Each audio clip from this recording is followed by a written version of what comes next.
Hello everyone, welcome back on my YouTube channel. So this is our new video and इसमें हम अपना chapter 2 start करेंगे.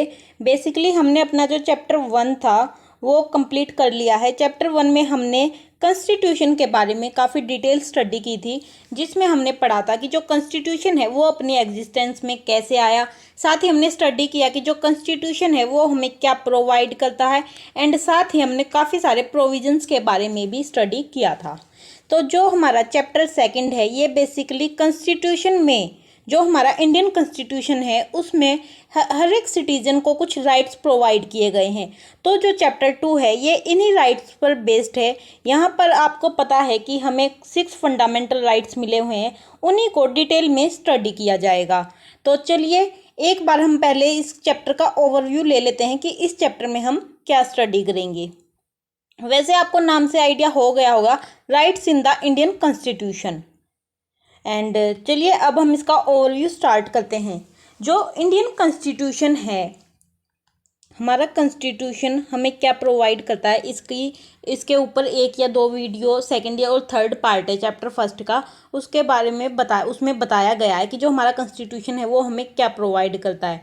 पर जो इंडियन कॉन्स्टिट्यूशन है वो सिर्फ ये जो गवर्नमेंट के जो डिफरेंट पार्ट्स होते हैं या फिर उसका जो स्ट्रक्चर है सिर्फ हमें यही नहीं बताता है, बल्कि जो हमारा कॉन्स्टिट्यूशन है वो हमें कुछ राइट्स भी प्रोवाइड करता है, जिनके बारे में अब हम स्टडी करेंगे. एंड जैसा कि जो हमारा लास्ट चैप्टर था, फर्स्ट चैप्टर था, उसमें हमने पढ़ा था कि जो कॉन्स्टिट्यूशन है उसका जो थर्ड फंक्शन था वो ये था कि जो गवर्नमेंट है, गवर्नमेंट की जो पावर है उसको कंट्रोल करना. तो यहाँ पर इसी चीज़ को और ज़्यादा बताया जाएगा कि जो कॉन्स्टिट्यूशन है वो गवर्नमेंट की पावर्स को कंट्रोल रखता है, ताकि वो किसी भी पर्सन के जो राइट्स हैं उनको डिस्ट्रॉय ना कर सके या उन्हें कंट्रोल ना कर सके. क्योंकि जो इंडियन कॉन्स्टिट्यूशन जो इंडियन सिटीजन्स होते हैं उनको कुछ बेसिक फंडामेंटल राइट्स प्रोवाइड किए गए हैं. एंड जो हमारा कॉन्स्टिट्यूशन है वो डिफरेंट पार्ट्स में बटा हुआ है. तो जो कॉन्स्टिट्यूशन का पार्ट 3 है उसमें ये जो बेसिक फंडामेंटल राइट्स हैं इनको डिटेल में दिया गया है एंड इनके बारे में पूरी एक्सप्लेनेशन दी गई है. अगर हम बात करें लास्ट 50 ईयर की, तो जो लास्ट 50 ईयर में हमारे कॉन्स्टिट्यूशन में काफ़ी ज़्यादा चेंजेस आए हुए हैं. तो उन चेंजेस के बारे में हम यहाँ पर डिटेल स्टडी करेंगे. हम कुछ पॉइंट लेंगे जिनके ऊपर यहाँ पर स्टडी की जाएगी. सबसे पहले हम यहाँ पर अपने फंडामेंटल राइट्स के बारे में बात करेंगे, जो कौन कौन से फंडामेंटल राइट्स में प्रोवाइड किए गए हैं. साथ ही हम स्टडी करेंगे कि जो राइट्स है उनको कैसे प्रोटेक्ट किया जाता है. एंड जो न्यायपालिका होती है, यानी जो जुडिशरी, जो कि एक पार्लियामेंट का एक ऑर्गन्स है जुडिशरी, वो कैसे इन जो हमारे ये फंडामेंटल राइट्स है कैसे उनको बचाने में एक रोल प्ले करती है. एंड जो लास्ट है उसमें हम पढ़ेंगे कि जो फंडामेंटल राइट्स एंड जो directive principle of state policy है इनमें क्या डिफरेंसेस होता है. Directive principle of state policy, इसको हिंदी में राज्य के नीति निर्देशक तत्व भी बोलते हैं. ये जिन्हें हिंदी में इसका मीनिंग नहीं पता है उनके लिए है. ये कहीं आपने काफ़ी बार देखा भी होगा कि राज्य के नीति निर्देशक तत्व, तो उनको बोलते हैं. और फंडामेंटल राइट्स में क्या डिफरेंट है, ये सभी चीज़ें हम स्टडी करेंगे. तो चलिए आज का चैप्टर हम अपना स्टार्ट करते हैं. जो आज हम अपना चैप्टर है, फर्स्ट टॉपिक है द इम्पोर्टेंस ऑफ राइट, कि जो इंडियन कॉन्स्टिट्यूशन है उसमें राइट्स की क्या इम्पोर्टेंट है. इस जो ये टॉपिक है इसको हम समझने के लिए 2 एग्जाम्पल्स का यूज़ करेंगे. फर्स्ट जो एग्जाम्पल है वो एग्जाम्पल है 1982 में यहाँ पर एशियन गेम्स ऑर्गेनाइज किए गए थे. एंड कुछ जो कॉन्ट्रैक्टर थे उनको गवर्नमेंट ने कुछ कॉन्ट्रैक्टर थे उनको हायर किया था कि आपको काफ़ी कुछ स्टेडियम्स और जो फ्लाईओवर्स हैं उनको बनाना है इन गेम्स को फैसिलिटी करने के लिए. क्योंकि ये एक वो होता है ना कि किसी भी कंट्री के डेवलपमेंट के लिए काफ़ी ज़्यादा इंपॉर्टेंट थे ये गेम. तो वैसे ही इंडिया में भी जब ये गेम हुए तो उसके लिए स्टेडियम बनाए गए थे एंड उसके लिए कुछ कॉन्ट्रैक्टर थे उनको हायर किया गया था. और अब जो ये कॉन्ट्रैक्टर थे इन्होंने क्या किया कि इन्होंने होल इंडिया से, यानी हमारे देश के अलग अलग एरिया से जो सबसे ज़्यादा गरीब जो मजदूर थे, लेबर क्लास थी, उनको बुलाया एंड उन्हें एज एम्प्लॉय हायर किया. एंड यहाँ पर क्या हुआ कि जो एक गवर्नमेंट है, गवर्नमेंट ने डिसाइड किया है कि आप इतने आवर के इतने चार्ज करोगे, यानी गवर्नमेंट ने एक जो बेसिक रेट है वो फिक्स कर रखा है। पर जो यहाँ पर जो लोग हायर किए गए थे कॉन्ट्रैक्टर के थ्रू, उनको काफ़ी कम रेट में काम पर रखा गया था, और जो उनकी वर्किंग कंडीशन थी वो भी काफ़ी ज़्यादा ख़राब थी, यानी जैसे कि 8 घंटे या 12 घंटे की जो वर्किंग आवर्स थे, इससे भी ज़्यादा उनसे काम लिया जाता था और उन्हें कम ज़्यादा इसके लिए पे किया जाता था। इसके बाद क्या हुआ कि जो सोशल वर्कर्स होते हैं या फिर सोशल साइंटिस्ट भी बोल सकते हैं, वो इस चीज़ पर रिसर्च कर रहे थे। उनकी एक टीम थी, उन्होंने इस चीज़ पर रिसर्च की कि इनको हैरेस किया जा रहा है, यानी इनको हमारा जो एक फंडामेंटल राइट्स है जो कि हमें प्रोवाइड करता है कि हमारे साथ किसी भी तरह की हरेसमेंट ना हो, तो यहाँ पर उस जो राइट है उसको वोलेंट किया जा रहा है। एंड उन्होंने इसके अगेंस्ट क्या किया, उन्होंने इसके अगेंस्ट जो सुप्रीम कोर्ट है उसमें एप्लीकेशन दायर की मतलब और उन्होंने अपना पॉइंट ऑफ व्यू रखा कि जो यहाँ पर एक तरह का जो मजदूरी हो रही है वो बंधुआ मजदूरी की तरह है। बंधुआ मजदूरी आपने जो आपकी 9th-10th उनकी हिस्ट्री या और चीज़ों में पढ़ा भी होगा, यानी काफ़ी कम रेट पर उनसे लिया काम करवाया जाता था। तो एक तरह की यहाँ पर बंधुआ मजदूरी की जा रही है, और जो हमारा सुप्रीम कोर्ट था उन्होंने जो ये एप्लीकेशन थी इसको एक्सेप्ट किया, और जो एक टीम बनाई जो ये मजदूर थे उनको फाइंड किया गया, और जितना एक स्केल गवर्नमेंट ने डिसाइड किया गया था इसके अकॉर्डिंग इन्हें पे किया गया। अब जो हम सेकंड एग्जांपल की बात करेंगे वो है मचल लालू की, जो कि एक 23 साल का लड़का था जब उसे अरेस्ट किया गया, यानी एक लड़का है जो कि 23 साल का और उसे अरेस्ट किया गया है। एंड जब जो ये लालूग है ये एक आसम साइड का एक एरिया है, चबूरी गांव का रहने वाला है। एंड इस पर एलिगेशन लगाया गया था कि इसने किसी को काफ़ी ज़्यादा सीरियस इंजरी पहुंचाई है, यानी किसी को काफ़ी ज़्यादा सीरियस चोट पहुंचाई है। एंड जब इसका केस चला तो इसे पता, जो जुडिशरी थी उसको, जस्टिस था उसको, कोर्ट को पता लगा कि ये मेंटली रिटायर्ड पर्सन है, यानी ये मेंटल रूप से इतना स्टेबल नहीं है। एंड इसके लिए इसको एक हॉस्पिटल में एडमिट किया गया जिसमें इसका एज ए प्रिजनर ट्रीटमेंट चल रहा था। एंड जब इसका वहाँ से ट्रीटमेंट कंप्लीट हो जाता है तो जो डॉक्टर्स होते हैं वो इसके जेल ऑफिशियल्स को लेटर भी लिखते हैं 2-3 बार कि अब इसका ट्रीटमेंट हो चुका है, एंड अब ये इतने एबल है कि इस पर जो इसका केस है वो चलाया जा सके। पर जो ऑफिशियल्स होते हैं वो इस बात को इग्नोर कर देते हैं, एंड उसको जो यानी जेल में ही रखा जाता है, एंड उसका जो मामला है उस पर किसी का ध्यान नहीं दिया जाता है। एंड इससे जो लालूग है यानी जो मचल है वो जेल में ही रहता है। एंड वो जुलाई 2005 में जो है वो आज़ाद छूटता है जेल से। उसमें उसकी जो एज है वो 77 ईयर्स थी, यानी इस तरीके से वो लगभग 54 ईयर तक वो जेल में बंद रहा, और उसकी एक बार भी हियरिंग नहीं हुई थी उसके केस की, यानी एक बार भी उसके केस की सुनवाई नहीं हुई थी। देन क्या होता है कि 2005 में एक जो ह्यूमन राइट कमीशन है उसकी एक टीम बैठती है, वो किसी स्टेट में प्रिजनर सर्वे कर रही होती है। तब जब लालू है वो रिहा होता है। तो एक तरीके से देखें तो हम उसका 54 ईयर जेल में रहने के बाद उसने अपनी लाइफ का 2/3 पार्ट यानी आधे से भी ज़्यादा हिस्सा वेस्ट कर दिया, क्यों? और उसमें उसके जो मुकदमा था उसकी सुनवाई भी नहीं हुई। तो जो हमारा जो कॉन्स्टिट्यूशन है वो हमें राइट प्रोवाइड करता है जीने का अधिकार, यानी जो हमें फ्रीडम राइट प्रोवाइड करता है, उस जो यहाँ पर राइट था उसकी वोलेशन की गई थी, यानी जो हमारे कॉन्स्टिट्यूशन में राइट दिया गया था पर उसको एप्लीकेशन में नहीं लाया गया था। और जो फर्स्ट एग्जाम्पल था उसमें भी हमारा जो कॉन्स्टिट्यूशन है उसके जो राइट्स हैं उनकी वोलेशन की गई है।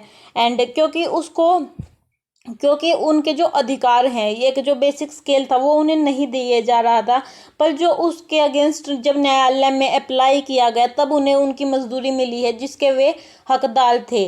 तो जो ये राइट्स था जैसे कि लाइफ एंड लिबर्टी और जो दूसरा राइट था, इन सब राइटों को यहाँ पर इग्नोर किया जा रहा था। तो आपको बेसिकली राइट पता चल गया होगा कि जो इम्पोर्टेंस ऑफ राइट्स आपको पता चल गई होगी कि जो राइट्स होते हैं वो कितने ज़रूरी होते हैं। अगर हमें लग रहा है कि हमारे साथ गलत हो रहा है तो हमें अपने राइट्स का यूज़ करना चाहिए, पर ऐसा होता है कि काफ़ी बार लोगों को पता ही नहीं होता कि हमारे राइट्स क्या क्या हैं। एंड सेकंड जो टॉपिक है सेकंड टॉपिक है बिल्स ऑफ राइट्स, यानी जो फर्स्ट टॉपिक था उसमें था कि राइट्स को बताया गया था, पर अब यहाँ पर हमें ये बताया जाएगा कि जो हमारे पास कौन कौन से राइट्स हैं, क्योंकि हमें सिर्फ ये पता है हमारे पास राइट्स हैं, अदरवाइज हमें ये नहीं पता है कि हमारे पास कौन कौन से राइट्स हैं। तो यहाँ पर इन राइट्स को एक लिस्टेड किया गया था, एक डिक्लेरेशन लेटर की तरह उन्हें अप्लाई किया गया था। जैसे कि एग्जाम्पल जो ऊपर वाले जो पिछले जो टॉपिक था उसमें जो दोनों एग्जाम्पल दिए गए थे उनसे हमें हमारे राइट्स की इम्पोर्टेंस का पता चल गया होगा। एंड इसीलिए जो ज़्यादातर जितनी भी डेमोक्रेसी वाली गवर्नमेंट होती हैं वहाँ पर इनकी जो हमारे राइट्स होते हैं उनकी एक लिस्ट बना दी जाती है, उनको लिस्ट को साइड में कर दिया जाता है। एंड अगर हम अपनी कंट्री की जो डेमोक्रेसी है उसको बचाए रखना चाहती है तो लोगों को ये पता होना चाहिए कि उन्हें कौन कौन से राइट्स दिए गए हैं, एंड जो ये राइट्स इन्हें दिए गए हैं ये हर कंडीशन में वैलिड होंगे, यानी कोई भी इन जो राइट्स हैं इनको हैरेस नहीं कर सकता या फिर इन राइट्स से ऊपर नहीं है। तो ऐसे ही जो हमारा इंडियन कॉन्स्टिट्यूशन है उसमें एक राइट्स की जो हमारे राइट्स थे उनकी एक लिस्ट बनाई गई थी, एंड इन लिस्टों को स्पेशल प्रोटेक्शन प्रोवाइड किया गया था जिन्हें हम बिल ऑफ राइट्स कहते हैं। इस लेटर में जो ये बिल ऑफ राइट्स था इसमें बेसिकली हमारे राइट जो कि हमें हमारा कॉन्स्टिट्यूशन देता है उन्हीं की लिस्ट बनाई गई और उन्हीं को बताया गया है।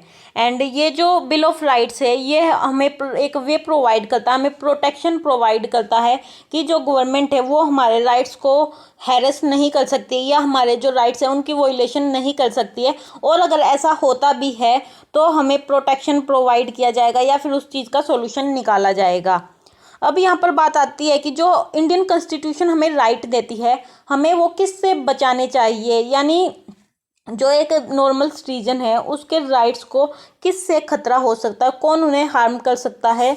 तो ऐसी कंडीशन में क्या होना चाहिए कि सरकार को ये पता होना चाहिए कि वो किसी भी सिटीजन है उसके राइट्स को डिस्ट्रॉय नहीं कर सकती है, वॉयलेंस नहीं कर सकती है। सरकार है उसको सभी के राइट्स को इक्वली ट्रीट करना पड़ेगा, उनकी रिस्पेक्ट करनी पड़ेगी। और जो सरकार के डिफरेंट ऑर्गन्स है जैसे कि legislature, executive and bureaucracy and judiciary, इन्हें हम कहते हैं जैसे कि विधायिका, कार्यपालिका और जो न्यायपालिका है वो इन जो ये हमें राइट्स दिए गए हैं उनको प्रोटेक्शन प्रोवाइड करती है। इन तीनों ही पार्ट्स को पता है कि जो हमारे राइट्स है वो हमारे लिए कितने इम्पोर्टेंट है। तो बेसिकली बिल और राइट में सिर्फ ये बताया गया है कि जो हमारा कॉन्स्टिट्यूशन है हमें कुछ स्पेशल राइट प्रोवाइड करता है जो कि सबसे ऊपर है, और उन राइट्स की लिस्ट हमें इस बिल ऑफ राइट्स में दी गई है। जो हमारा नेक्स्ट टॉपिक है fundamental rights in the Indian constitution, यानी जो हमारा इंडियन कॉन्स्टिट्यूशन है उसमें फंडामेंटल राइट्स आपको पता आपने पहले भी पढ़ रखा होगा 9th या 10th में, हमें बेसिकली 6 फंडामेंटल राइट्स मिले हुए हैं।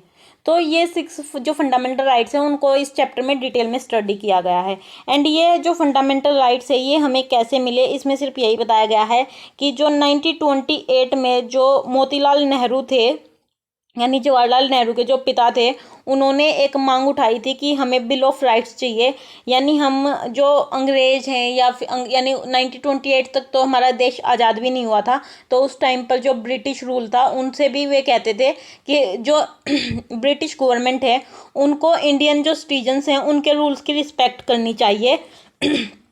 इसीलिए उन्होंने मांग उठाई थी कि हमें एक बिल्स ऑफ राइट्स चाहिए। एंड इसमें बेसिकली क्या किया गया था कि जो हमारे आज़ादी के बाद जिन्होंने हमारे कॉन्स्टिट्यूशन को बनाया था उन्होंने भी इस चीज़ को एक्सेप्ट किया था कि हमें कुछ बेसिक राइट्स चाहिए और साथ ही हमें उन्हें प्रोटेक्शन भी प्रोवाइड किया जाना चाहिए। यानी ये नहीं है कि जो राइट्स हैं वो सिर्फ हम पेपर पे बना दें, बल्कि हमें वे राइट्स बनाने चाहिए और उन्हें अप्लाई करने के साथ साथ हमें उन्हें प्रोटेक्शन भी प्रोवाइड करना चाहिए। तो अब क्या हुआ कि जो हमारा कॉन्स्टिट्यूशन था, इंडियन कॉन्स्टिट्यूशन था, उनमें कुछ राइट्स को अलग से रखा गया, यानी उनकी एक लिस्ट बनाई गई और उन्हें ही फंडामेंटल राइट्स की नाम दिया गया था। हमारे कॉन्स्टिट्यूशन में 6 फंडामेंटल राइट्स में प्रोवाइड है। एंड जैसा कि इसका नेम इम्प्लाई करता है, फंडामेंटल का मतलब होता है जो काफ़ी ज़्यादा ज़रूरी होते हैं, यानी बेसिक होते हैं। तो ये जो फंडामेंटल राइट हैं ये काफ़ी ज़्यादा इम्पोर्टेंट है, उन्हें हमारे कॉन्स्टिट्यूशन में लिस्टेड किया गया है एंड उनके लिए काफ़ी सारे अलग से प्रोविजंस भी बनाए गए हैं जिनमें इनको काफ़ी डिटेल में बताया गया है। एंड ये जो हमारे राइट्स हैं ये इतने ज़्यादा इम्पोर्टेंट है कि जो कोई भी गवर्नमेंट है वो भी इनको वोयलेंट नहीं कर सकती है एंड इनको डिस्ट्रॉय नहीं कर सकती है।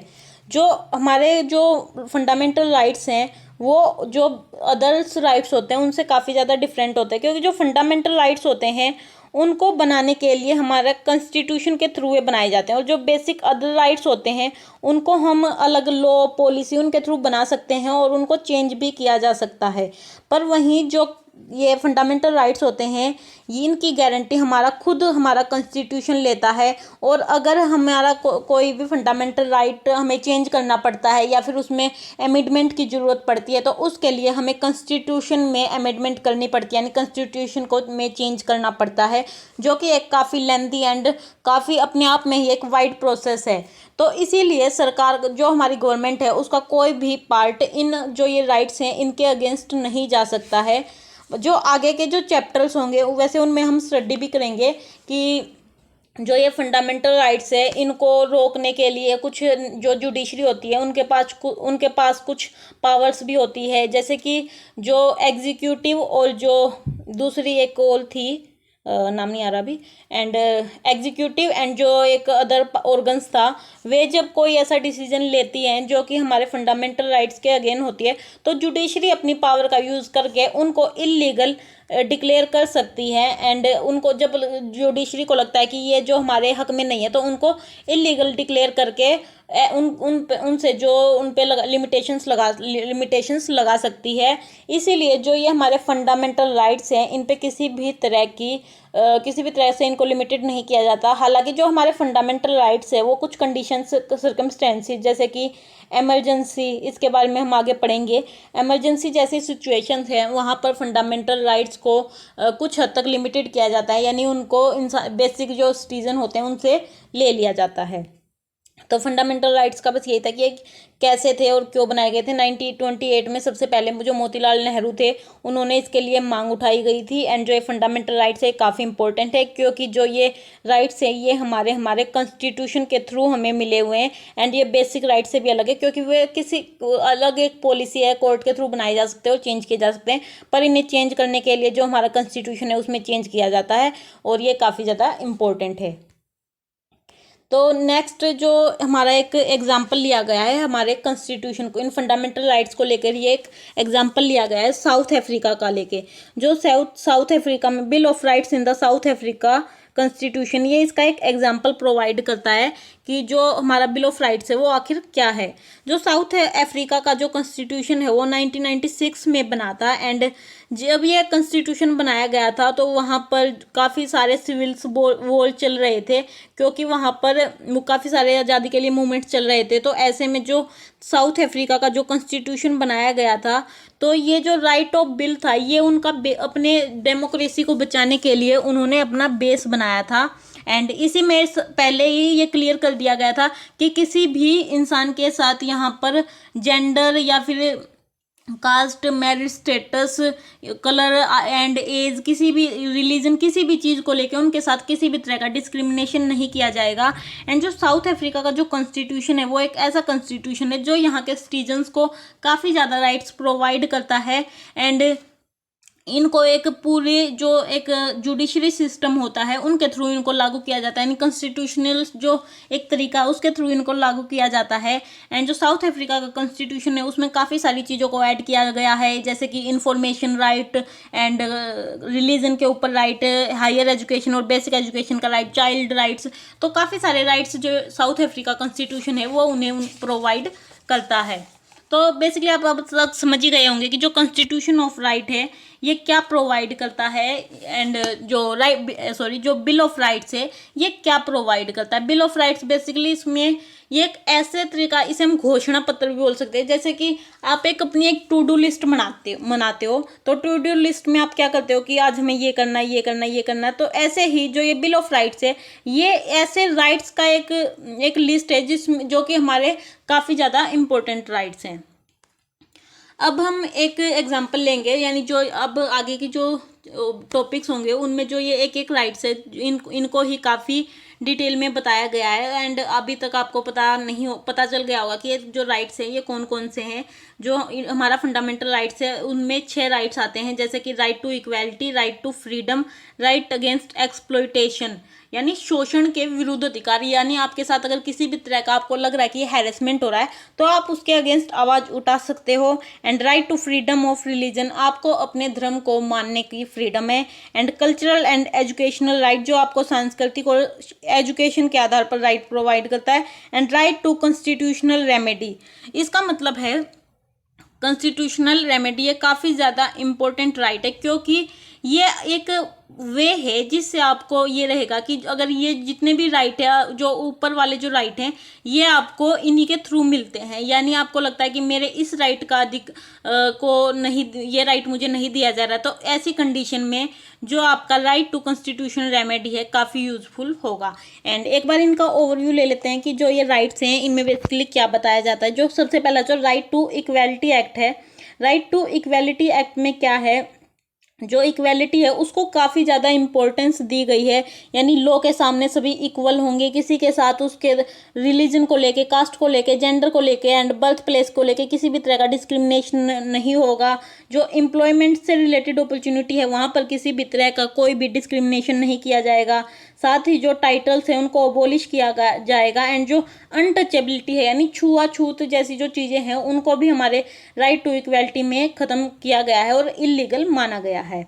सेकंड जो राइट है वो है राइट टू फ्रीडम, यानी ये हमें फ्रीडम प्रोवाइड करता है। जैसे हमें बोलने की और एक्सप्रेस करने की फ्रीडम प्रोवाइड है, एक जगह हम शांति से इकट्ठा होने की फ्रीडम प्रोवाइड है, या फिर हम इंडिया में कहीं भी आ जा सकते हैं, ग्रुप में रह सकते हैं, इंडिया के किसी भी हिस्से में सेटल होने के लिए हमें फ्रीडम है। हम कोई भी जो अपना जो एम्प्लॉयमेंट ऑक्यूपेशन जो हम चूज़ करना चाहते हैं हमें राइट है, बिजनेस करने की हमें फ्रीडम दिया गया है।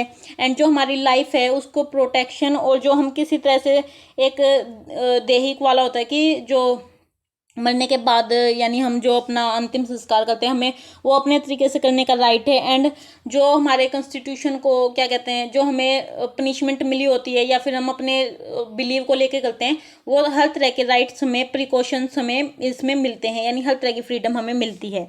नेक्स्ट जो हमारा राइट है वो है हमें राइट अगेंस्ट एक्सप्लॉयटेशन, यानी शोषण के विरुद्ध अधिकार। इसमें बेसिकली 2 चीज़ें बताई गई है, यानी जो बंधुआ मजदूरी होती है, फोर्स्ड लेबर, यानी लेबर को फोर्स किया जाता है काम करने के लिए, उसको रोकना है। एंड जो चाइल्ड होते हैं वो ऐसी जो काफ़ी ख़राब कंडीशन होती है उनमें काम कर रहे हैं तो उनको रोका जाता है। तो इसमें यही है। एंड जो नेक्स्ट जो है right to freedom and religion, इसमें जो हमें हमारा जो धार्मिक स्वतंत्रता दी गई है कि हम अपने जो हमारी आस्था है उसके अकॉर्डिंग हम अपनी प्रेयर कर सकते हैं, या फिर हम अपने धार्मिक संस्थानों में जा सकते हैं, अपनी पूजा पाठ हम कर सकते हैं, इसमें यही बताया गया है। एंड जो नेक्स्ट है वो है कल्चरल एंड एजुकेशनल रिलीजन, इसमें हमारी लैंग्वेज एंड कल्चर जो माइनॉरिटी होती है उन पे हमें राइट प्रोवाइड किया गए हैं। जो माइनॉरिटी के अकॉर्डिंग किसी पर भेदभाव नहीं होगा, एंड उनके लिए काफ़ी अलग इंस्टीट्यूशन बनाए गए हैं, उनके राइट्स बताए गए हैं। And next last is right to constitutional remedy, ये मैंने बताया था कि जब आपके फंडामेंटल राइट्स को जब आप लगता है कि उनको वॉयलेंट किया जा रहा है तो आप सुप्रीम कोर्ट में जा सकते हैं, एंड ये आपको आवाज़ उठाने का राइट प्रोवाइड करता है। तो बेसिकली बस इसमें अभी तक आपने जो फंडामेंटल राइट्स है इसका बेस आपका अच्छे से क्लियर हो गया होगा कि ये कैसे बने एंड क्यों ज़रूरी है, एंड इसके लिए बिल ऑफ राइट्स बना। तो ये सब चीज़ें आपको क्लियर हो गई होंगी। आज के लिए बस इतना। जो आगे की वीडियो है उनमें हम इन जो ये 6 राइट हैं इन्हीं को डिटेल में स्टडी करेंगे। आई होप आपको ये वीडियो पसंद आई हो। अगर वीडियो पसंद आई तो चैनल को लाइक, शेयर एंड सब्सक्राइब जरूर करें, एंड नेक्स्ट वीडियो के लिए चैनल के साथ बने रहें। Thank you.